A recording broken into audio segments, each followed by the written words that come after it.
YCP మాజీ MP Gorantla మాధవ్ని పోలీసులు arrest చేశారు. వైఎస్ జగన్ సతీమణి భారత్పై అనుచిత వ్యాఖ్యలు చేస్తున్న టీడీపీ నేత చెబ్రోలు కిరణ్ను అరెస్టు చేసి ఎస్పీ ఆఫీస్కు తరలిస్తుండగా గోరంట్ల మాధవ్ పోలీసు వాహనాలను వెంబడించారు. ఈ క్రమంలో పోలీసులు ఆయనను అదుపులోకి తీసుకున్నారు. కాసేపట్లో పోలీసులు ఆయన్ని కోర్టులో ప్రవేశపెట్టనున్నట్టుగా తెలుస్తుంది. ప్రస్తుతం నెలపాడు పోలీస్ స్టేషన్లో గోరంట్ల మాధవ్ ఉన్నారు. కోర్టు ఆయనకు రిమాండ్ విధించే అవకాశం ఉన్నట్టుగా తెలుస్తుంది.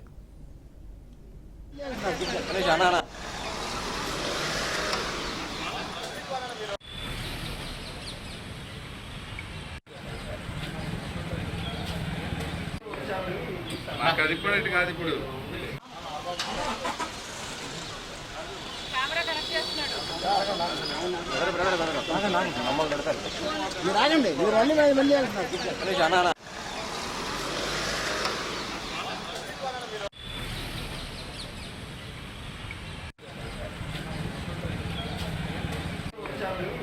నాకు అది కూడా కాదు. ఇప్పుడు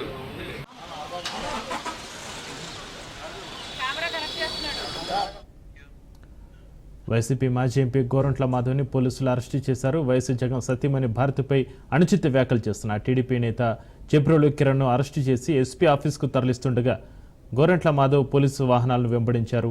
ఈ క్రమంలోనే పోలీసులు ఆయనను అదుపులోకి తీసుకున్నారు. కాసేపట్లో పోలీసులు ఆయన్ని కోర్టులో ప్రవేశపెట్టనున్నట్లుగా తెలుస్తుంది. ప్రస్తుతం నల్లపాడు పోలీస్ స్టేషన్లో గోరంట్ల మాధవ్ ఉన్నారు. కోర్టు ఆయనకు రిమాండ్ విధించే అవకాశం ఉన్నట్టుగా తెలుస్తోంది.